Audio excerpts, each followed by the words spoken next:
Welcome to the Alex Salmond Show from Dublin, from the Republic of Ireland. This is a city, and indeed a country, deeply suspicious of Britain's Brexit moves, not least because of the implications it has for the peace process and the border between the north of Ireland and here in the Republic. But could there also be a hidden Brexit bonus for this bustling city of Dublin as jobs flock here out of the City of London? I speak to Bertie Ahern, longest-serving Taoiseach or Prime Minister of Ireland since Eamon de Valera. This is what he had to say. Bertie Ahern, you're Ireland's second longest-serving Taoiseach after Eamon de Valera. You were the Taoiseach who negotiated from the Irish side the Good Friday Agreement. How much of a risk is the Brexit process to that crucial agreement that brought peace to Ireland? The whole idea was to try and make the island of Ireland one economic unit so that we could move freely without any restrictions, without any regulations whatever. The trade was through a frictionless border, which meant, because now there's so many arguments, but at the time it was a border that was free of any security, free of any checks, free of any passport or regulatory controls of any kind. Then we've had 15 years plus of an island that was developing and an island that had economic links and was working perfectly. And unfortunately, Brexit in so many ways undermines that. And do you think, in a way, that almost 2 decades of peace, of practical peace, has made key politicians in the UK complacent about the solidity of the Good Friday Agreement? I mean, does Theresa May or David Davis, even the new non-Irish Secretary, are they complacent because there's been that period of comparative peace in Ireland? We tried hard in the Brexit debate to get the Irish message over. I went to some of the universities and lectures, and the then Taoiseach went over to some debates. But the reality is, Alex, that none of them cared 2 hoots about Northern Ireland. It was no longer an issue. It wasn't one of the top 3 stories as it was for generations in the news. It's as simple or as complicated as this, Alex, that if the UK pull out of the customs union, forget the single market, we know they're down, forget the EU, but if they pull out of the customs union, how can you have a frictionless border? How can you have a border without controls and without checkpoints? As a long-serving leader of a country, I mean, do you not feel some sympathy for Prime Minister Theresa May? I mean, she's caught between a rock, that is to say, the point you make that the customs union may be necessary to fulfil the frictionless border, and some very hard cases in the Brexiteers in and out with her cabinet. It's the nightmare for any Prime Minister to have a cabinet as divided as hers is. But the difficulty for us, if I can be a bit parochial and just looking at the Irish position, Pascal Lamy, who is the expert on world trade because of his WTO, his World Trade Organization days, and his European Commission days, has said that it is impossible to have a non-controlled, regulated border if on the Irish border, if the UK pull out. That's our dilemma. And I love to hear Sir David Davies and all of the others say that they don't want to damage the peace process, they don't want to damage the Good Friday Agreement, they don't want to do anything that will upset the North and the South and all we've done for 20 years. And then quickly add, but we're leaving the European Union, the single market and the customs union. It's not that people will start fighting again or violence, Alex. It's the two-way trade. It's Ireland is an export country. We export, practically 70-80% of what we produce, and the UK is the big market. But it is the industries that are vulnerable. It is the agricultural industries. It's the perishables. It's the veg that's picked this morning in North County Dublin is in the supermarkets tomorrow morning.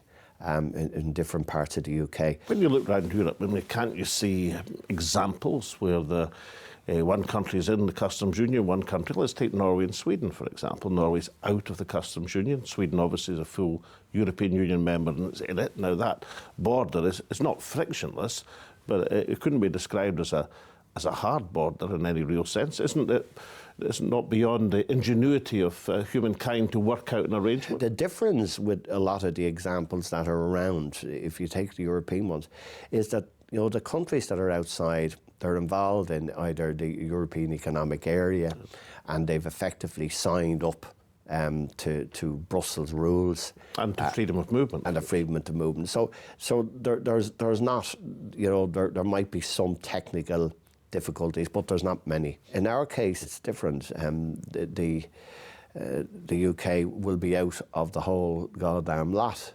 And what David Davies liked to mention is the American-Canadian border. But I don't know why he keeps mentioning that, because all you have to do is Google it and you'll see the massive queues of traffic waiting for the checkpoints. So that's precisely, the example he uses is precisely our fear on the Irish border. In the solution that we would like to find, if somebody does use ingenuity, is near to the status quo as is humanly possible. Now, Bertie, as Taoiseach, you led coalition governments, so you know the difficulties and anxieties of depending on sometimes small parties for your parliamentary majority. And that is the position that Theresa May is in with the Democratic Unionist Party. And yet their leadership would seem less flexible, less pragmatic than, say, it was 20 years ago. Were you surprised that they moved against what seemed like an accommodation between Theresa May and the European Union before Christmas? I was surprised in the referendum campaign that the Democratic Unionist Party, they were the only party, I think, well, the only major party in the North who canvassed for Brexit. Everybody else were Remainers. And it was a coalition of all kind of groups wanted to remain, and of course the vote in Northern Ireland was overwhelmingly to remain. So that has to be taken into account. The DUP took an opposing view. They believed that they would get a very good deal out of it. So I suppose the election result was great for them. From a political point of view, it looked at the beginning of the election, Theresa May was going to have a huge majority and that nobody in Northern Ireland would matter at all. And it ends up in the election that to stay in power, that she has to have the support of the relatively small, but for her very crucial group of DUP, Democratic Unionist Party MPs.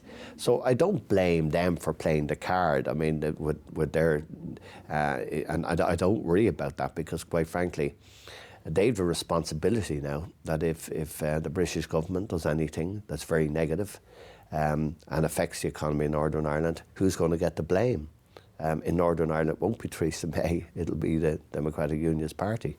So they can only support her as long as the agreement is positive. And that's not going to be easy as we go through this year, because the transition agreement, okay, I don't see that as a difficulty. Transition agreement, they probably will go, EU want to go to the end of 2020, Theresa May want to go a bit longer, but she has to watch the next general election when that is. But more importantly, she has to now start working, what's the future relationship? And that's going to be the crucial issue in Northern Ireland. Looking around the islands, both the Welsh and Scottish First Ministers are working together to try and secure the position within the single market. Have you any thoughts or advice to these how First Ministers, how they might deploy their arguments to get a result? It's in our interest too to watch carefully on the island of Ireland, both north and south, how they do and what they do, because we have built up really good relationships, particularly with Scotland over the years. that's something we want to keep and treasure. There's the huge interest between our people and Scottish people. I think the big issue for them again is trade. I mean, let's look. What is the future relationship about? The future relationship is about foreign policy. I think we can see where there can be solutions in those. It's on security. We can see where the solutions are. It's in everybody's interest to have good security. But it's trade is the big one. And the future relationship, I think, for trade is important for the Republic of Ireland, for the islands of Ireland, for Scotland, for Wales.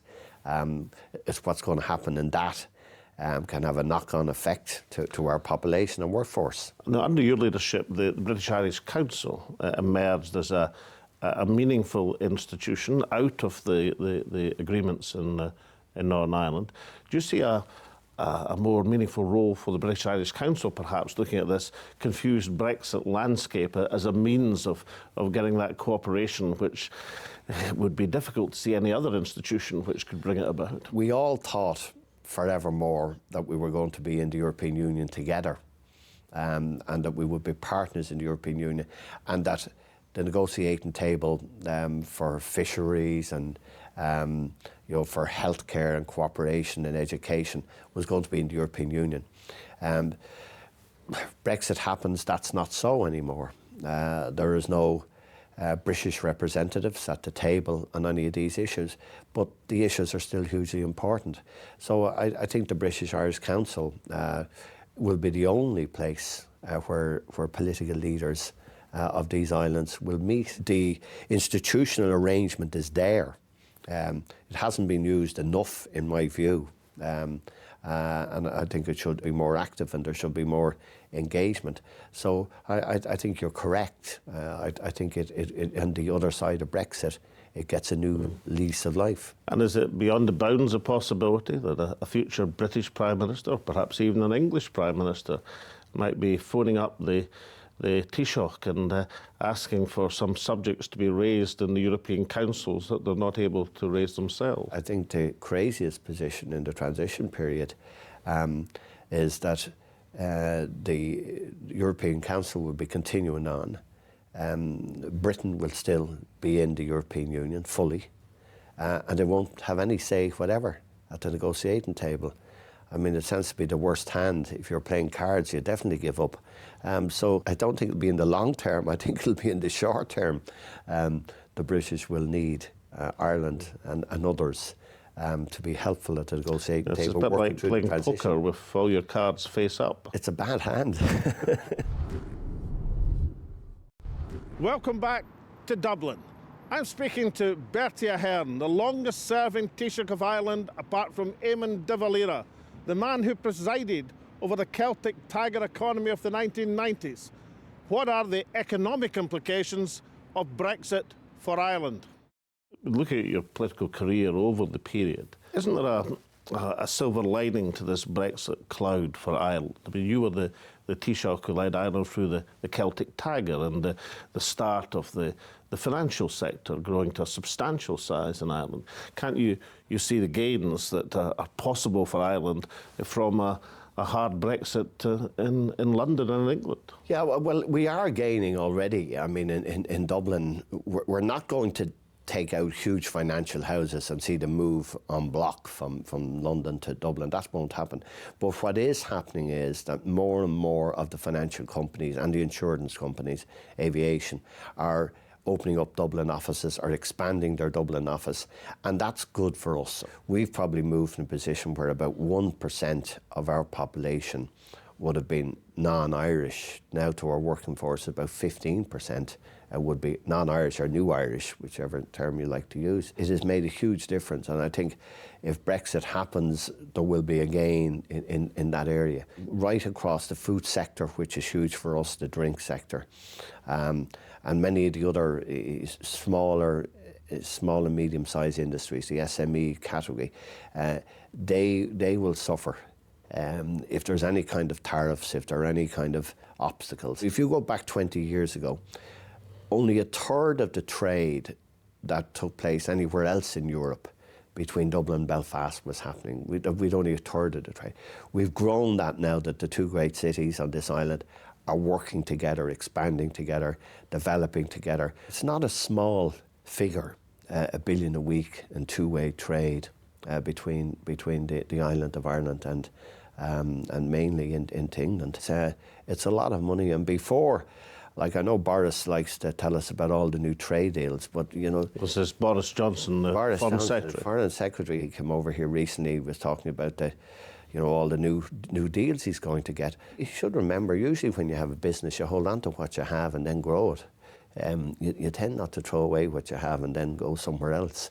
And even in the Commonwealth countries, and there's not that many of them that are that big to provide trade, but most of them have agreements already with the EU. So I don't think that there's this great trade deals of the world that are out there. And if you and I were negotiating trade deals, and you were in India and I was the EU trade minister, he cannot give the terms that the EU can give. I mean, the EU are a far bigger market. Look at your political career over the period. That despite this huge issue to be dealt with in terms of Brexit, the island and the island of Ireland has developed and been transformed as a serious European player. How would you assess that period over the range of your time in politics? We have over doubled our size of our economy in the last 20 years. Employment, when I was Minister for Labour negotiating with the trade unions, we had 1 million people working. And we had almost 20% unemployment. Today we've 2.25 million people working, and we have about 5.something% unemployment. And we were down. We'll go down again, I think, to 3.5 or 4 again. So we're in a strong position. There are ups and downs of that, Alex. You know, a lot of the industries are multinational. A lot of our exports are pharmaceutical, IT. The food, which is more indigenous. So there's challenges all the time, but you know it's a strong country today. The last thing we need is problems with our neighbours. We had that for hundreds of years, so we want to try and find solutions to problems and get on with it, and we can do without the Brexit issue. But we are developing all the time, we're strengthening all the time, and we just have to keep doing that and working hard, because as a small island, there's nothing ever easy. Bertie Ahern, in the interests of Celtic solidarity, you get the quaich.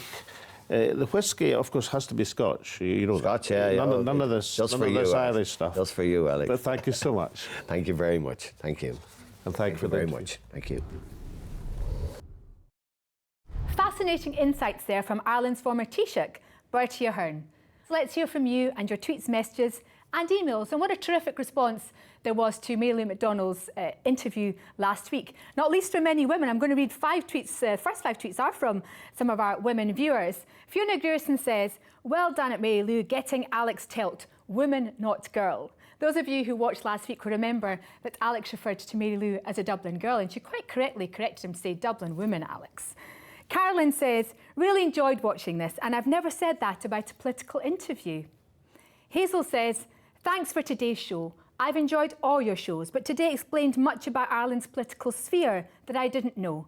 Looking forward to the next 2 also. Keep up the good viewing." I'm glad you're enjoying it, and I hope you've enjoyed and enjoying today's show and indeed next week's. Momo says, "How refreshing to have interviews where people are allowed to speak without interruption. The new leader of Sinn Féin was impressive, and I look forward to seeing what change she may bring." Morag says, "There's no denying that the Alex Salmond Show is going from strength to strength. Fabulous listening to the new Sinn Féin leader, another strong female voice." And now to give the lads a quick look in, Robert Leckie says, "Brilliant show again, Alex and Tasmina. Scotland's most global broadcasting ambassadors. You give hope that a voice can be heard." Thanks, Robert. Archie finally says, "First time watched the Alex Salmond Show. Don't know what all the fuss was all about. It's pretty good." Well, thank you, Archie. And now back to Ireland. Theresa May's surprise election of last year dramatically changed the calculus of the House of Commons. And so tomorrow, I will move a motion in the House of Commons calling for a general election to be held on the 8th of June. Not least for the Democratic Unionist Party. After a generation as a mere bit player in Westminster politics, the election saw them emerge victorious in their long struggle with the Ulster Unionists for supremacy as the voice of Northern Irish unionism. Even more significantly, the election result, combined with the loss of the Tory majority in the House of Commons, saw the DUP propelled into a position of decisive influence in a hung parliament. He who holds the balance holds the power. But with power comes responsibility, and there are signs that this position is causing difficulties within the party. The talks with Sinn Féin have reached deadlock, and the party now seems uncomfortable with the compromises required to restart the devolution process. And no matter how many times we're told that the North isn't British, Northern Ireland is British and will remain British. The Brexit-supporting DUP now finds its antipathy towards Europe apparently conflicting with its wish to maintain an open border with the Irish Republic. The party, founded by the late Reverend Ian Paisley in the 1970s, has reached its zenith of power and influence. But ironically, could that very success now be placing all of its achievements at risk? From Stephen's Green in Dublin to a windswept College Green outside the House of Commons, this week has seen deadlock in the talks in Northern Ireland. And although both governments are still in favour of the Belfast Agreement, for the first time in 20 years, voices across the political spectrum from Brexiteers say the Good Friday Agreement has outlived its usefulness. And in the House of Commons chamber, a number of voices seemed less than enthusiastic about the resumption of devolution in Northern Ireland. I think the people of Northern Ireland will be disappointed in the Secretary of State's statement. Of course they'd like the executive back, but what they want more than anything is a budget and agreement on ways that reform of the health service and education that were all agreed before Sinn Féin walked out. Why is the Secretary of State still dilly-dallying and waiting and waiting and waiting? What actually does she think is going to be achieved in the next month? Mr. Speaker, in the last 48 hours, a couple of members of this House and a British MEP have attacked the Good Friday Agreement, as has been said, as failed and unsustainable. Will she join the Taoiseach, Ireland's Deputy Prime Minister, in condemning such language as irresponsible? The Good Friday Agreement has brought about peace for almost 20 years in Northern Ireland. Could the Foreign Secretary give an unequivocal assurance that Her Majesty's government will not do anything that undermines the agreement, including pursuing any policy that not only undermines the agreement or in any way undermines the principles that led up to the creation of that Good Friday Agreement? Mr. Speaker, as the House will recognise, this April marks the 20th anniversary of the historic Belfast Agreement. That agreement, along with its successors, has been fundamental in helping Northern Ireland move forward from its violent past to a brighter, more secure future. And this government's support for the agreements remains steadfast, as does our commitment to govern for everyone in Northern Ireland. And to the Secretary of State, we of course, as she knows, stand ready to form the executive today, tomorrow, on the basis of no preconditions, on the basis of the agreed programme for government with Sinn Féin back in December, before Sinn Féin walked out and have set preconditions, political demands that they want to see implemented before they get back into the executive. So the fact that there's no executive is not the fault of the DUP, indeed it's not the fault of the other smaller parties either. Let's make that very, very clear.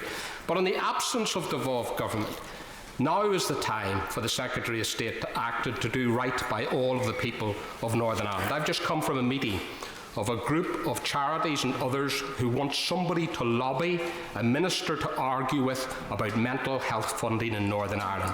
There have been no ministers for 13 months. That cannot continue. It's time, Secretary of State, to set a budget. Let the efforts for devolution continue. Yes, we want to see devolution.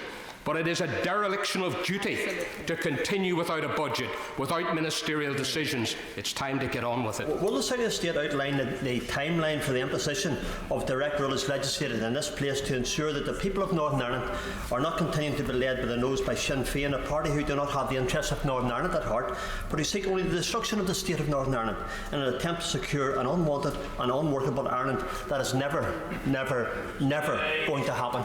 Jim Shannon, the experienced MP for Strangford, echoing an old war cry from Dr Ian Paisley. However, it was Ian Paisley who led the DUP into government in Northern Ireland with Sinn Féin. In contrast, in a later interview, Jim Shannon sounds pretty uncompromising. I think there's three options on the table. One of them is getting lesser possible by the day, and that's the fact that we could probably get back to an Northern Ireland Assembly that works. Well, there's nothing to indicate that that's going to happen at this moment in time. The second one is direct rule, which will be a clear direct rule from here, from London. And the third one, I think, which is a possibility, is the halfway house, where they reduce the MLA's pay, they reduce their office cost allowance, they reduce their task, and they become a consultative body to oversee government departments in Northern Ireland. And the real clout and say for that then goes back to the direct rule ministers on a Friday at Westminster, where they sign off the papers. That's probably where we're looking. This is the second week of our trilogy on Ireland, and the wise words of former Taoiseach Bertie Ahern resonate like the ghost of Christmas past for Theresa May's government. This hugely experienced statesman confirms that the Good Friday Agreement is at serious risk from the Westminster government's reckless approach to Brexit. He also envisages the day when Downing Street will have to go cap in hand to Dublin to see its interests protected in Europe, a historic reversal in the relationship between the two islands of Britain. Ministerial statements, prime ministerial meetings come and go, but as yet, no breakthrough is in sight. Next week, we return with the voice of former Uachtaráin of Ireland, Mary McAleese, a woman born in the north who became President of the Republic. She will certainly be worth listening to. So we hope to see you then. So meanwhile, from all of the team here at the Alex Salmond Show, it's goodbye for now.